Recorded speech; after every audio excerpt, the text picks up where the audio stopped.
Let's observe silence for some time.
Om.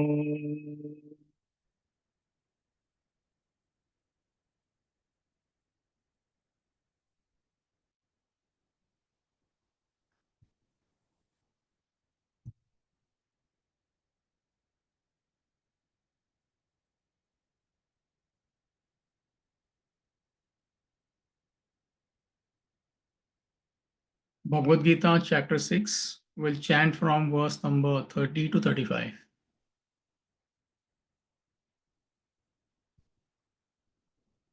मां पश्यति सर्वत्र सर्वं च मयि पश्यति तस्याहं न प्रणश्यामि स च मे न प्रणश्यति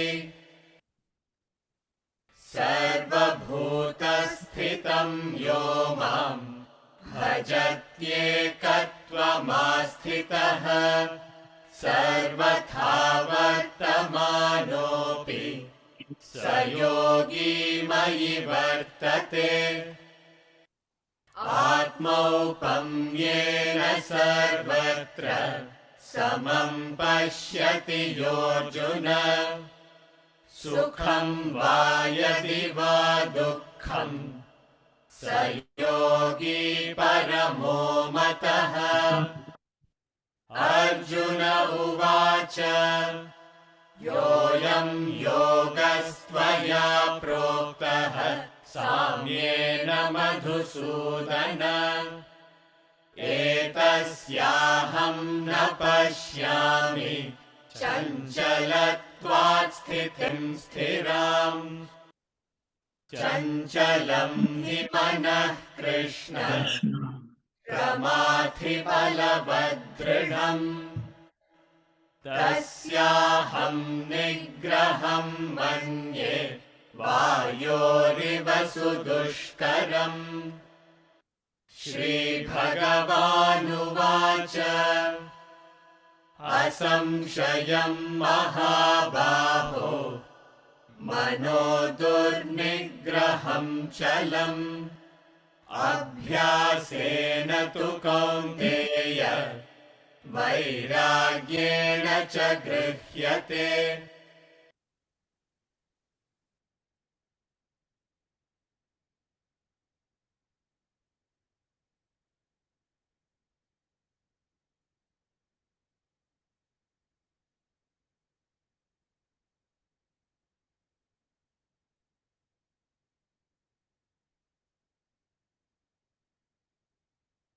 Verse number 29 to 32.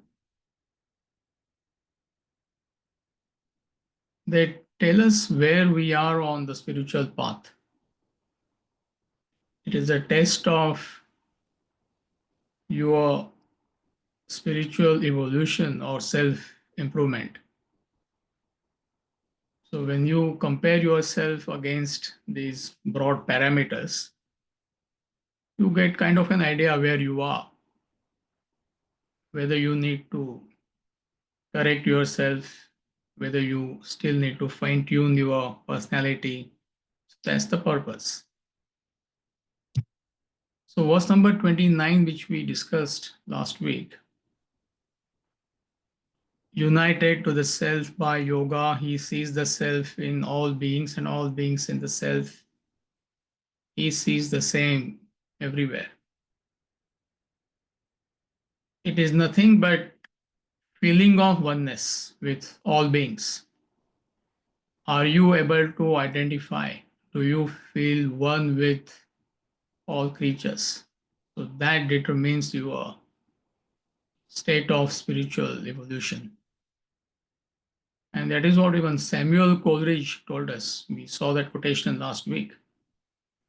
He prayeth well who loveth well, both man and bird and beast. He prayeth best who loveth best, all things both great and small. So mere prayer has got no meaning. Meaning spiritual practices. Are you able to identify with everybody? That you have to ask yourself that question. And opposite of feeling of oneness is feeling of otherness. And when this feeling of otherness is pronounced, it turns into negative emotions like strong dislike, hatred, jealousy, anger, or rage. So you find out if you are going through these emotions, then you need to still fine tune your personality. If you are able to identify with all creatures, then you know you're on the right path. So that's the main message in verse number 29. And then he continues. So he gives 3 more parameters. Verse number 30, please.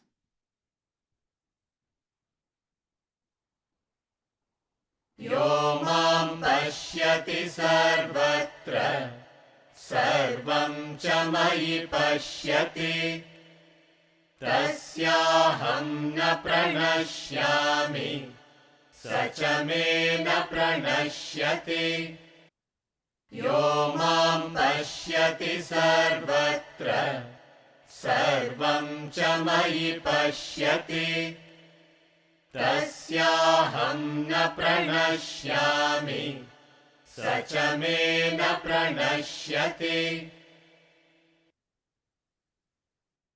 He who sees me everywhere and sees all in me, I am not lost to him, nor he is lost to me. So he's continuing the thought flow, and he gives 2 more characteristics or 2 more parameters. I am not lost to him, nor he lost to me. Me meaning divinity. When any enlightened master uses the singular pronoun I or my, it does not mean his or her personality. It means the supreme reality, which is the substratum of the entire universe. I am not lost to him, meaning such a person, a highly evolved person, he maintains complete and permanent awareness of divinity throughout his life. In any situation, best and worst of circumstances, he never loses his focus on the truth, on reality, on divinity. He's like actor on the stage. We often give this example, isn't it? The actor may play various roles on the stage. He may perceive different things on the stage we're talking about. He may go through various emotions of that character. He may entertain different thoughts, but he never loses his identity. That I am so and so playing a particular role on the stage. So similarly, a highly evolved person has 24/7 awareness of divinity. Doesn't matter what situation he is going through in life. And the easy way to understand this, as far as you and me are concerned, that as you progress on the spiritual path, you remain focused on your sadhana. Sadhana means your spiritual practices. So there's a direct correlation. So many times people, they come and tell me, I'm going through some challenge in my life, or they could be busy. Workplace, there could be something happening, or maybe they are traveling, but I know I am lagging behind, if they are lagging behind. So what do you think? What should I do? I'm going to be traveling for a few weeks, or maybe I'm not going to be available to attend these classes. So it's a clear indication that their thoughts are on their study and reflection on the subject. So this is an easy way to understand. I am not lost to him. This is what we are trying to analyze what it means. But those who are ignorance, there is no thought of divinity at all. I mean, there is no thought of self-improvement, spiritual evolution. I mean, you find such people around you all the time. They are completely immersed in the world, isn't it? So definitely that does not apply to you and me. You maintain that awareness of your spiritual practice. You understand, this is my mission in life. And even if you take a detour in life, sometimes you need to do that. By detour, I mean you're busy. Maybe you're not well, or maybe there is some function in the family which you can't avoid. Couple of weeks, you cannot be dedicated, but your thoughts are always on the subject. Your thoughts are always on the class or whatever you do in the morning, your study and reflection. It's a clear indication that you have gained that focus. And then when he says he is not lost to me, meaning divinity will express through your personality, through your perception, actions, emotions, and thoughts. Doesn't matter what you're doing.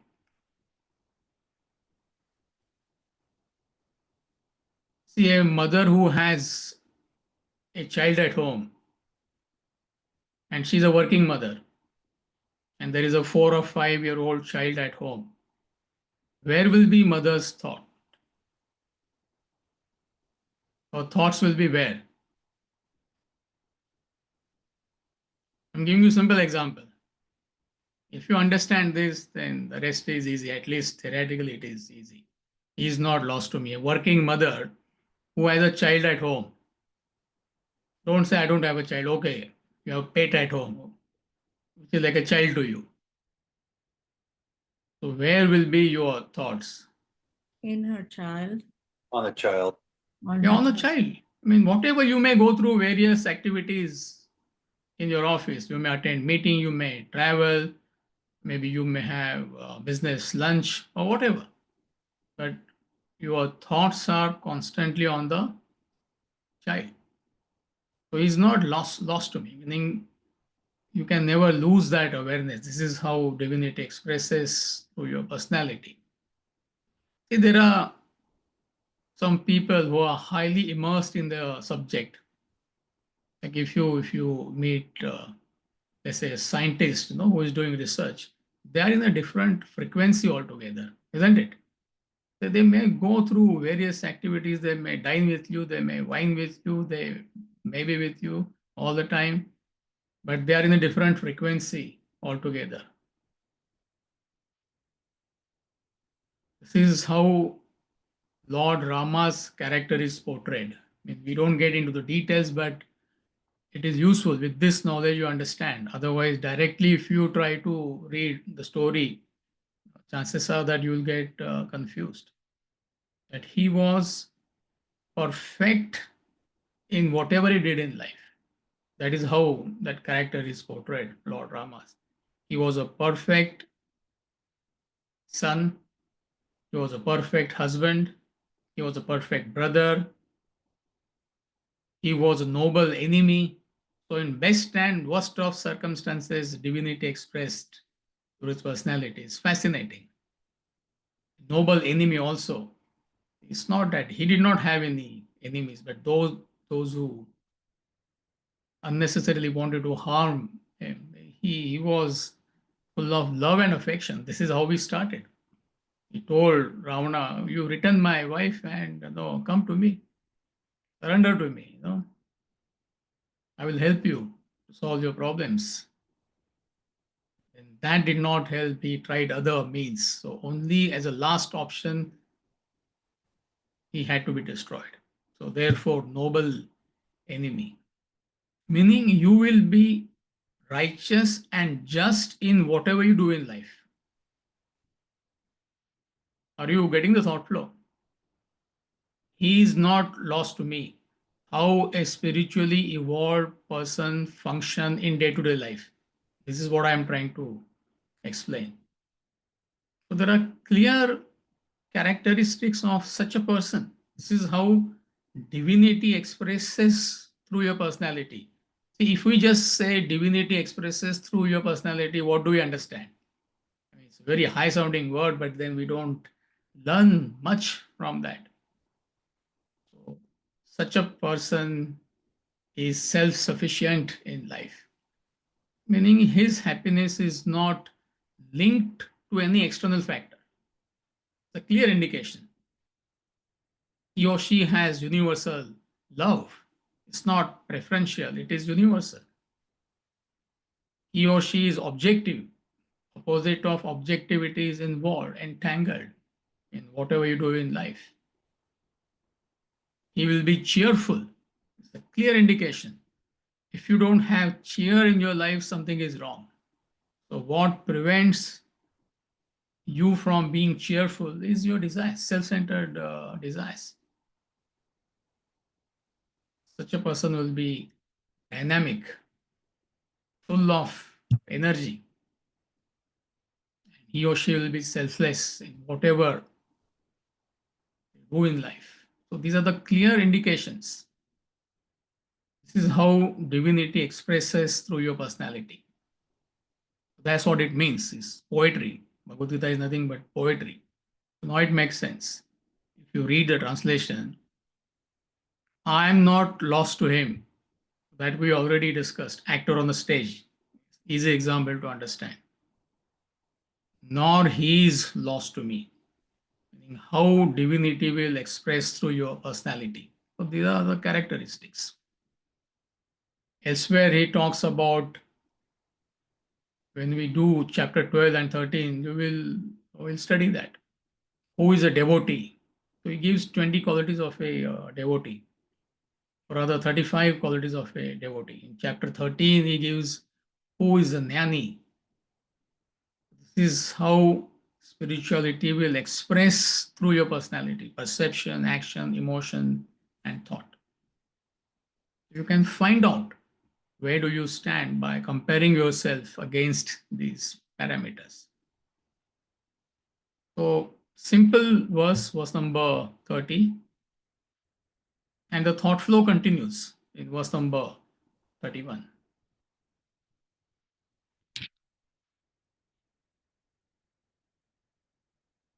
सर्वभूतस्थितं यो मां भजत्येकत्वमास्थितः सर्वथा वर्तमानोऽपि स योगी मयि वर्तते सर्वभूतस्थितं यो मां भजत्येकत्वमास्थितः सर्वथा वर्तमानोऽपि स योगी मयि वर्तते. He who established in oneness worships me abiding in all beings, that yogi dwells in me, whatever be his mode of living. The second part of the verse is very important. The first part, he's continuing the thought flow. Such a person sees homogeneity in heterogeneity. Again, the simple example would be parents, they have, let's say, two children. And two children, they are diametrically opposed to each other, nature-wise or whatever. One child is disciplined, other child is not so disciplined. parents see that oneness, isn't it? They don't differentiate just because one child is very disciplined, other child is maybe a little bit mischievous. As far as parents are concerned, they have same feelings. That's the reason. I mean, these points we keep on repeating. We Indians, they wear that tika on their forehead. You don't have to. That's the symbolism which I am wearing right now. I don't know whether you can see it, but it represents the divinity in all beings, which is the substratum. When we say homogeneity, what is homogeneity in heterogeneity? As far as our body, mind, intellect are concerned, we all are different. No two human beings are same. No two beings are same. But the substratum, which is the same in any being, which is the divinity. So it's a reminder. That dot which you wear on your forehead. And then second part of the verse is most important. It doesn't matter what you do in life, but where are your thoughts? This determines your spiritual status. So when he says that yogi dwells in me, whatever be his mode of living. Now, ignorant people, they genuinely believe that this is spiritual path, this is material path. If you talk to your friends, if you interact with people, 99% people, they genuinely believe this is spiritual life, this is material life. When I go to temple, when I go to church, when I am attending these classes, this is spiritual path, this is spiritual life. But when I'm at home, when I'm working, when I'm interacting with others, that is not, that is mundane life, that is material path. So he demolishes such concepts. It's a complete misunderstanding. Those who have done Bhaja Govindam, they will know what I'm talking about. Verse number 19. Bhaja Govindam, verse number 19. It's a very famous verse. He says, Yoga Rathova, Bhoga Rathova, Sangha Rathova, Sangha Vihina. Yasya Brahmani Ramate Chittam. Nandati Nandateva. You have that verse, Radha? I don't want to quote it. Yes, Amit. Can you please read the translation? Reveling in spiritual discipline or sense enjoyment, reveling in company or without company. He whose mind rests in Brahman, reality, he is happy, happy, indeed happy. Read the Sanskrit translation also, Sanskrit verse. Yogarato va bhogarato va sangarato va sangavihinaha yadsya brahmani ramate chittam nandati nandati nandati eva. You may be in yoga, you may be in bhoga. Meaning you may be in a spiritual practice, you may be in the world. You may be in company, you may be in seclusion. That does not determine your spiritual status. What determines your spiritual status is where are your thoughts. So if your thoughts are on the higher, by higher we mean divinity, Atman, Brahman, that's your mission in life. And then you go on with your day-to-day activities, doesn't matter. That determines your spiritual status. That is spirituality. Anything else is not spirituality. And here he is saying that yogi dwells in me, whatever be his mode of living, meaning such a person acts for the welfare of others. Doesn't matter what he's doing. That's the practical explanation.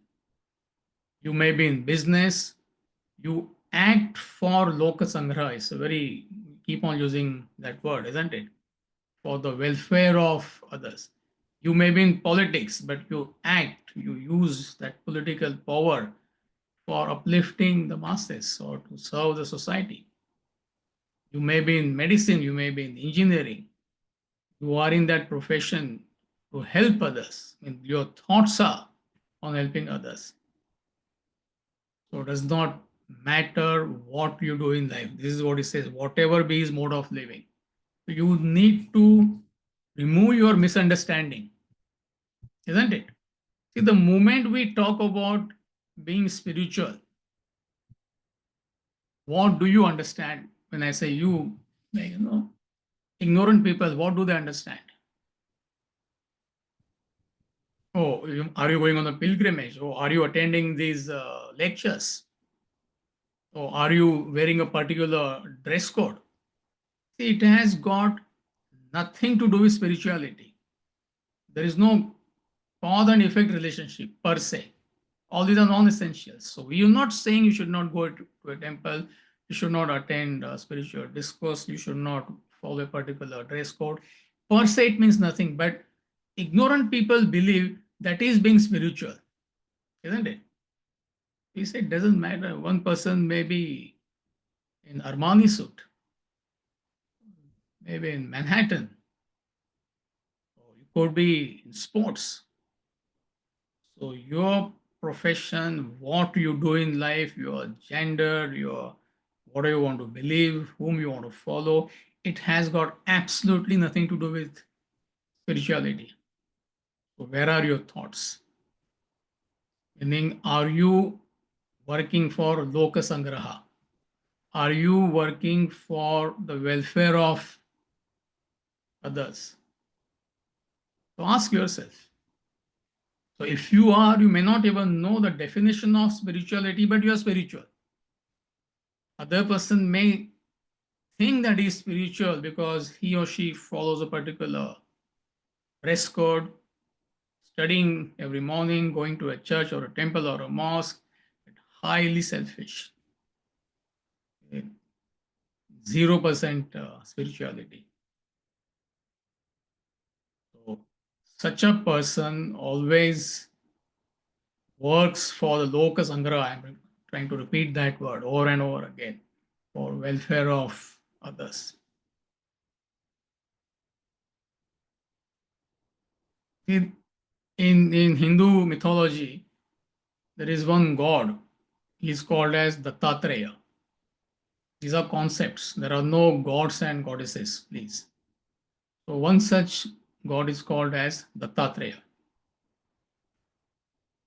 Now, there are 4 dogs following him. This is how he is portrayed. 4 dogs are following Lord Dattatreya. Now, if you don't know the meaning, what's the big deal? No, what is so philosophical about it? Anyone knows?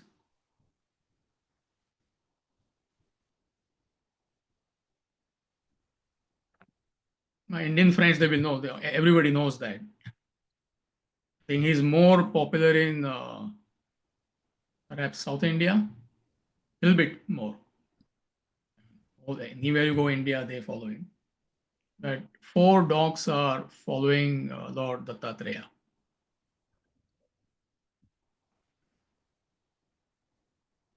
Swamiji, dharma, artha, kama, moksha. Okay. Yeah, but simple. Can you be a little bit more simple so that everybody can understand? The 4 simple truths of life. Dharma is righteousness. Karma is artha is karma is action, and moksha is attainment, the self-realization. Artha is the deed that you do. I don't know the meaning of. I'm not getting the meaning of artha. It's okay. We got a point. Anyone else? See, 4 dogs, they represent Vedas. There are 4 Vedas, the knowledge of the scriptures. We follow knowledge of the scriptures, you and I. That's our objective in life, isn't it? But the person who has reached that state, he's talking from absolute level, of course, knowledge follows him. Meaning, whatever he does is virtue. Whatever that person does is virtue. We try to follow virtue. But as you get established in knowledge, whatever you do is virtuous. Are you getting it? Therefore, he's trying to, it's fascinating. A dog is the most faithful animal. So whatever that person does who is established in this knowledge, you and I may not understand some of his actions, but it is virtue.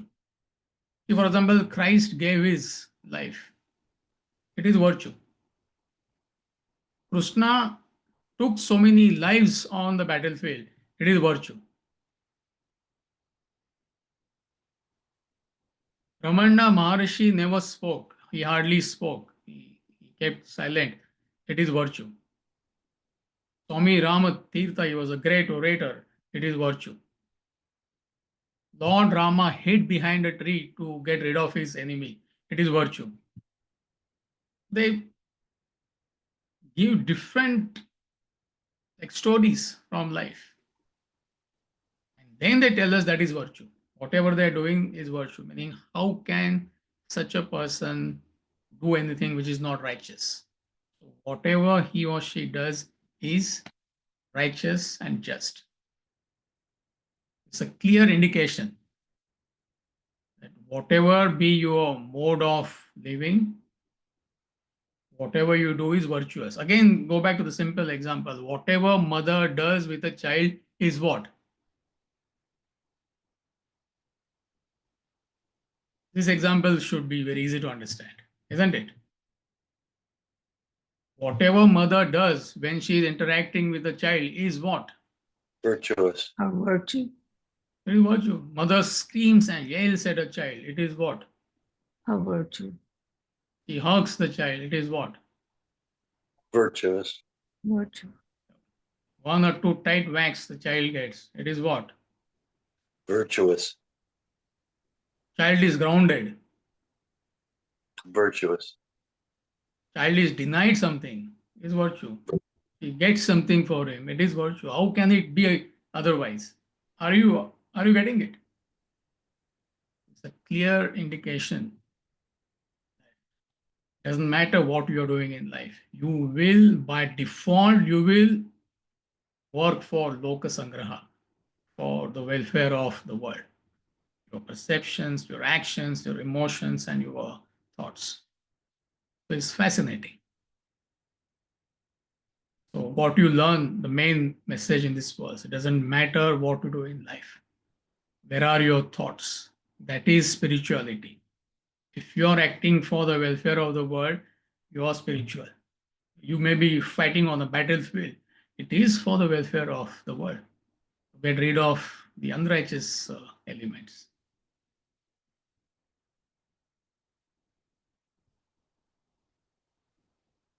Verse number 32, please.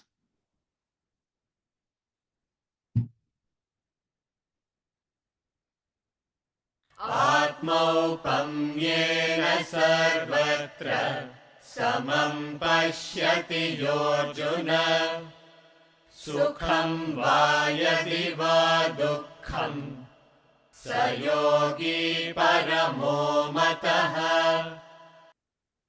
आत्मौपम्येन सर्वत्र समं पश्यति योऽर्जुन सुखं वा यदि वा दुःखं स योगी परमो मतः.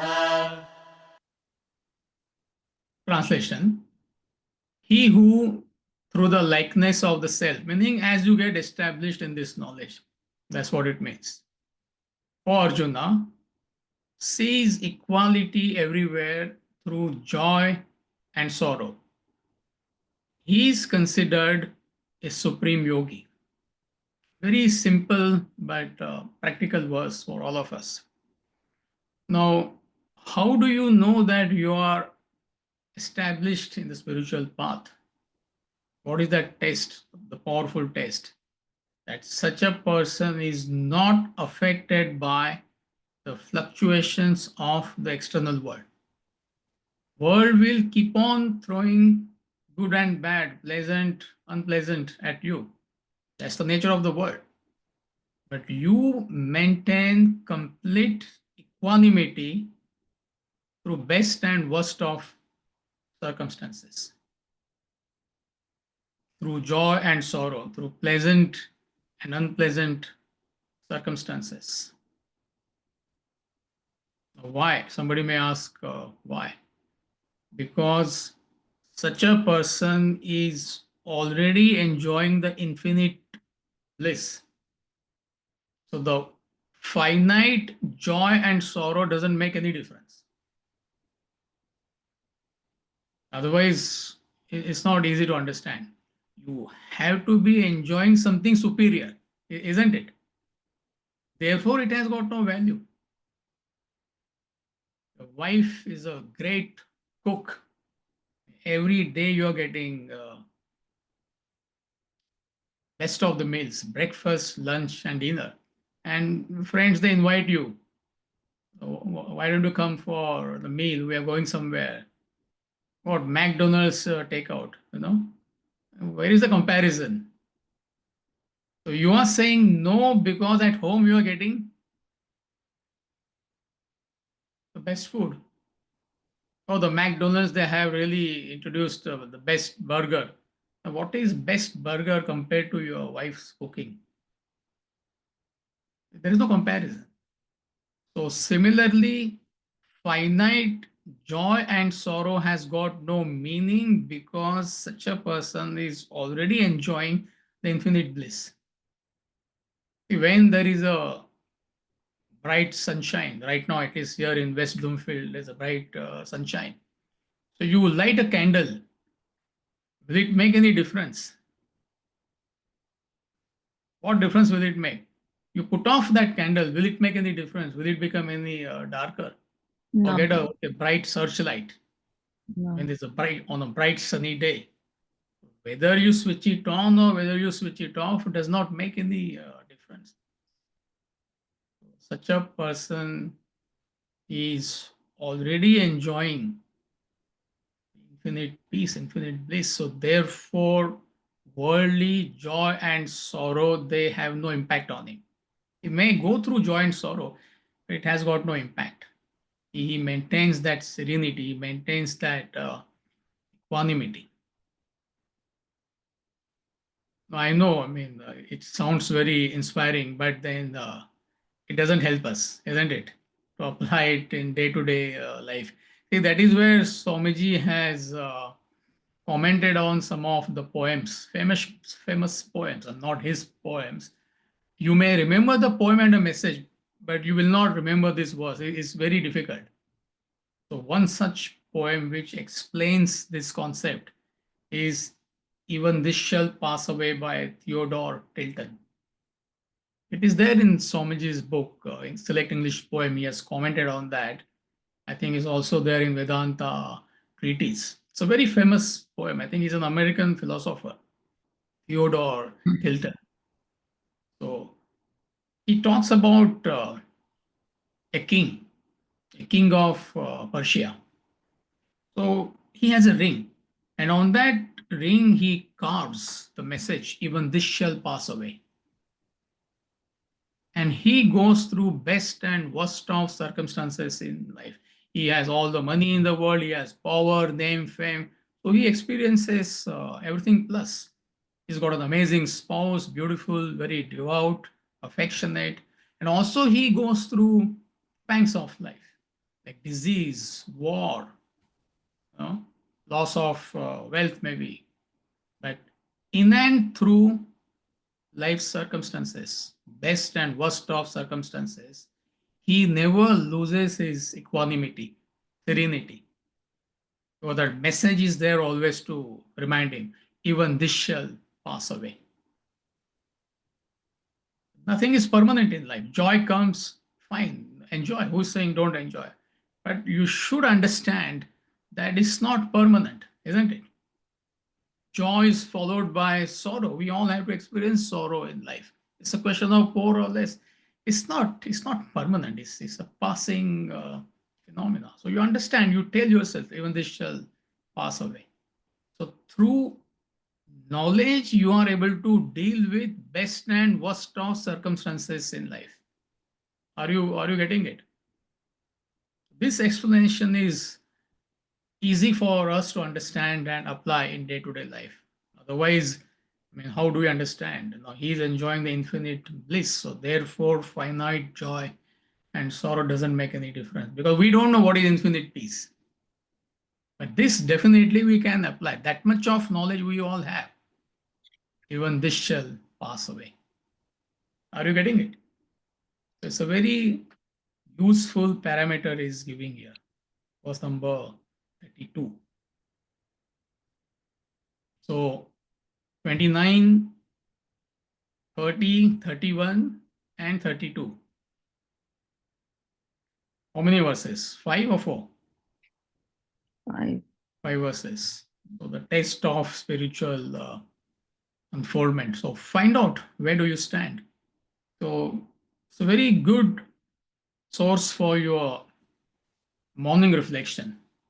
I mean, of course, I'm trying to explain the main concepts, but when you're fresh in the morning, if you revisit these verses and the commentary which Swamiji has given in the book, it will be, then you'll get the message.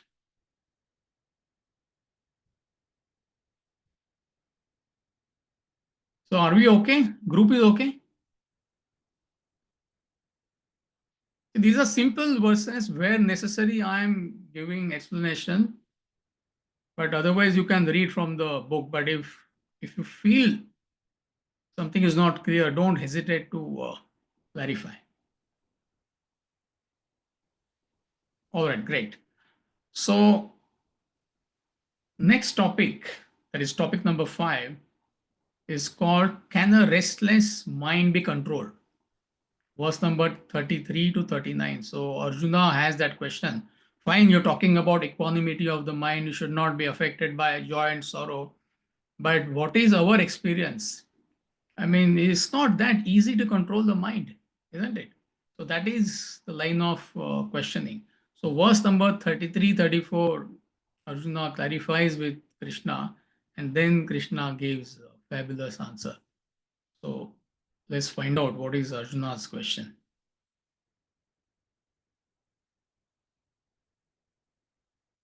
Arjuna uvacha yoyam yogastvaya proktah samyena madhusudana etasyaham na pashyami chanchalatvat sthithim sthiram.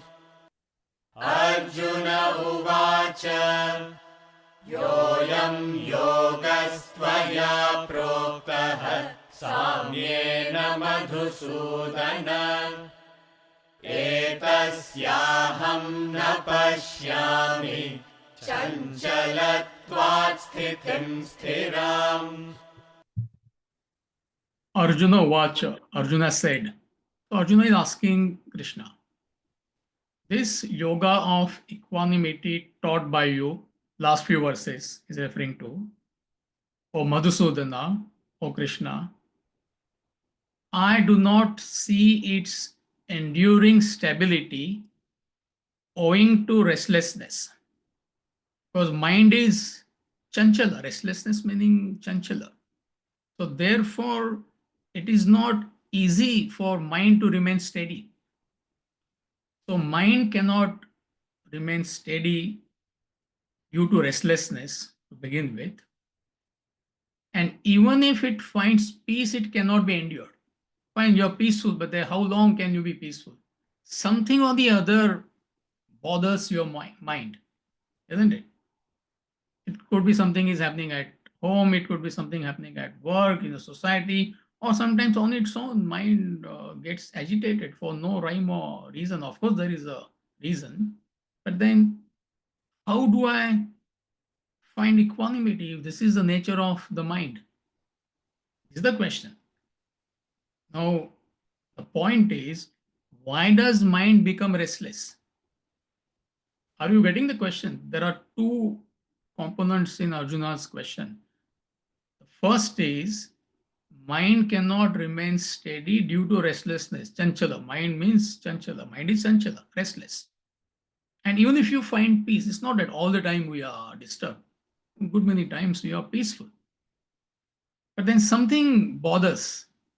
And when something bothers, then you cannot maintain that peace. It's like we often give the example of a cone. A perfect mind is a cone resting on its base. Nothing can shake that serenity. But then next is cone lying on its side. It is at rest. But you tap it. Imagine it is on the glass surface and a glass cone. You tap on the cone.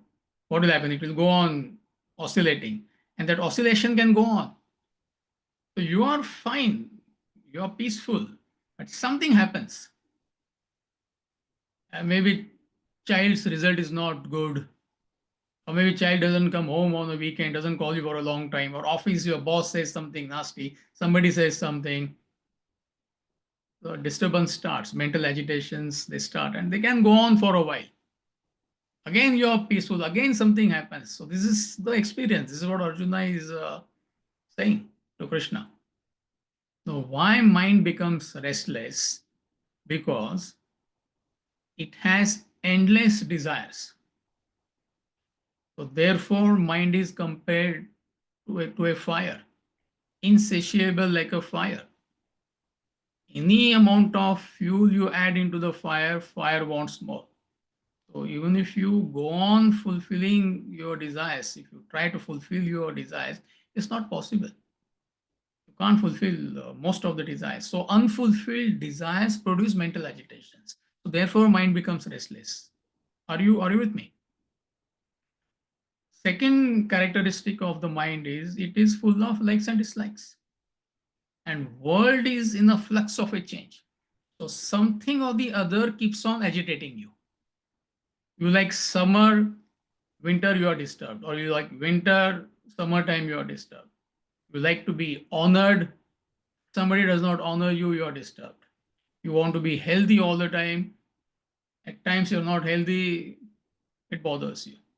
Your likes and dislikes, they keep on bothering you because world means change. That is another reason. Mind has a tendency to get attached to whatever it contacts. That's the nature of the mind. Object or a being, whatever it contacts in the world, object, being, tangible, intangible, mind has a tendency to get attached, become possessive about it. So even if you get the object or a being of your attachment, there is a fear of losing it. That keeps on bothering the mind. You have money, what will happen if I lose money? You get power, what will happen if I lose power? Children, if they don't call you, what is wrong with them? Am I losing them? In the sense, like, do they not care for me anymore? Fear of losing, that bothers your mind. Mind has a tendency to ramble into past and future. Worries of the past, anxiety for the future. Worries of the past, anxieties for the future, like a pendulum. So due to all these characteristics, mind becomes restless. So he has a valid question. And how can I control such a mind? And we are saying that single pointed thought is possible. You can be completely equanimous, completely serene. But I don't see it happening in my life, which is our experience also, isn't it? And then he continues. The question continues. The question itself is very philosophical. So in verse number 34, see 33, he said mind is restless.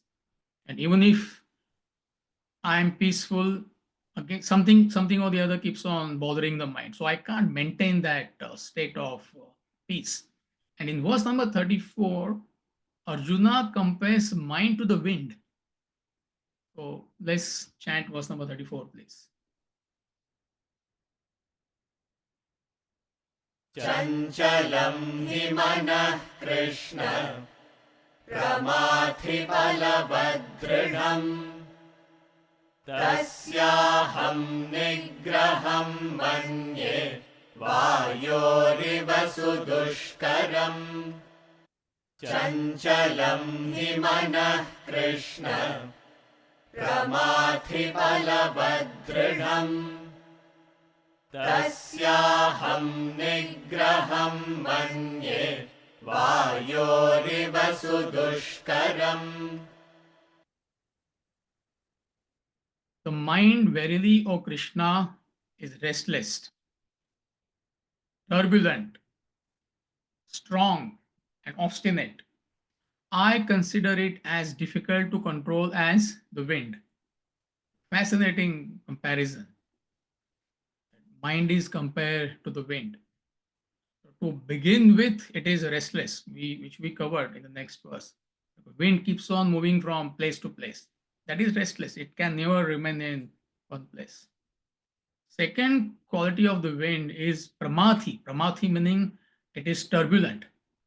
See, that's what happens in hurricane, isn't it? It leaves devastation in its wake. Trees are uprooted, houses are destroyed, and whatnot. So, mind has a tendency to keep on churning in one place. Then you keep on entertaining desires if intellect is not available. So passions keep rising higher and higher. They keep on churning. And if it is not supervised by the intellect, or if intellect is weak, mind can create heinous crimes. This is why people commit crimes. You must understand psychology. Heinous crimes like rape, murder, scams. Even as we talk, all these crimes have taken place. We must understand the magnitude of what is happening. Yeah, one thing is to condemn these crimes. Of course, they should be condemned. But you must understand the reason why it is happening. Keeps on that one particular desire. You and I also may entertain similar desire, but you use your intellect and you say, no, shut up, what nonsense. If intellect is not there, in most cases it is not available, passions keep rising higher and higher. And this is how person succumbs to that particular desire. So these are the good examples, heinous crimes. So therefore it is compared to a wind, turbulent, that quality, pramathi. Wind is very strong, balam. Mind and wind both are insubstantial and yet they are very strong. That quality they are comparing. You can't see the wind, but it's so strong.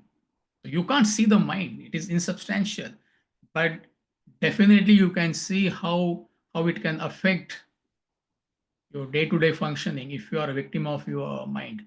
See, there are some people who always get into trouble in life, isn't it? You often keep on hearing something or the other, they get into some or the other controversy. What is wrong with them? Mind is so strong. They are victimized by their mind. You become enslaved to alcohol, drugs, gambling, all sorts of addictions. Strong mind. When person's mind changes, his entire personality can change. It's fascinating. So when I was 15 or 16, I'm talking about my graduation time, 5-6 years. So there was one boy in our class, very, very studious, very intelligent, very fine human being. 11th, 12th grade I'm talking about. And unfortunately, he came in contact with religious fanatics. And within year and a half, we could see literally the angel was transformed into literally a monster.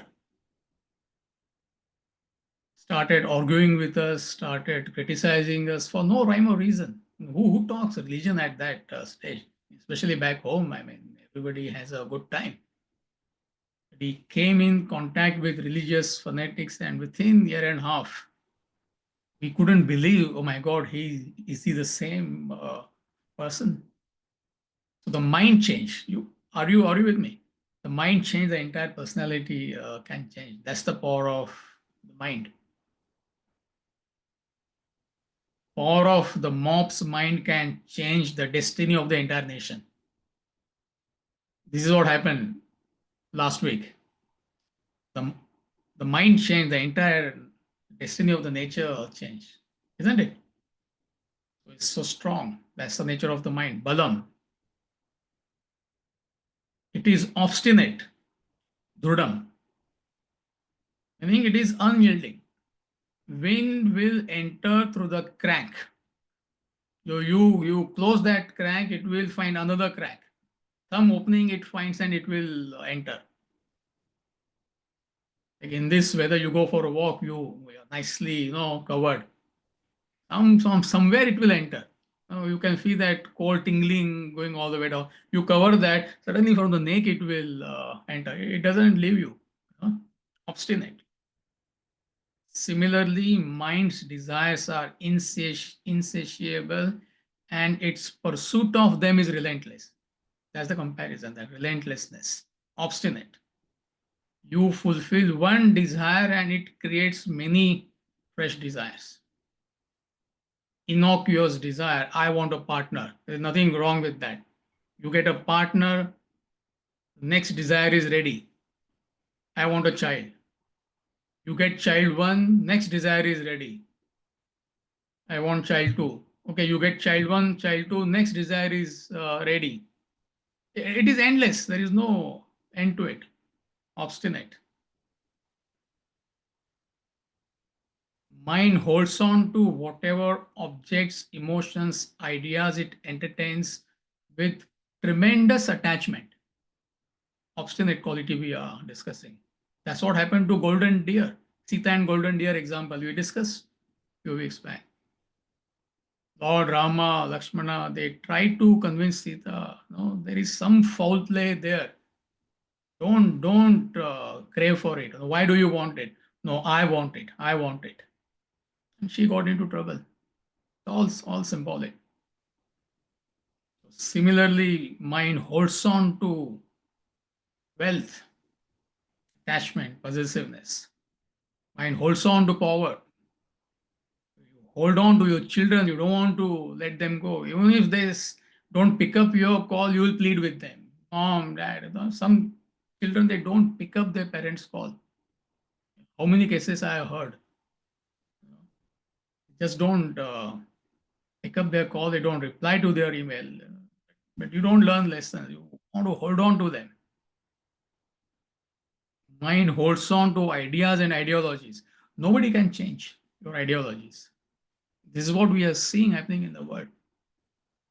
I am Christian, you are Hindu, I am this, I am that, I am capitalist, you are socialist. Nobody is willing to accommodate others' views.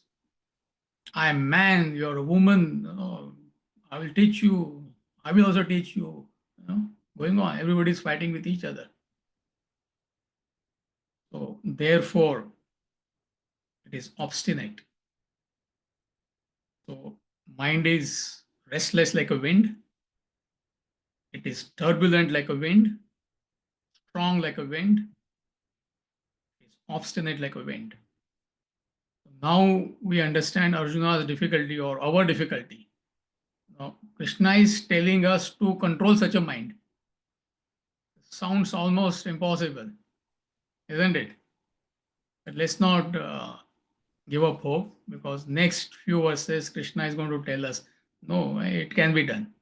Beautifully, diplomatically says, yes, it is difficult. I agree with you, buddy, but it can be done if you do ABC. So very practical portion of Gita, these few verses. So any questions from what we covered today? So basically we recapped verse number 29 and then 30, 31, 32, 33, 34. Yeah, 5 verses we covered. So any doubts from these verses, 5 verses?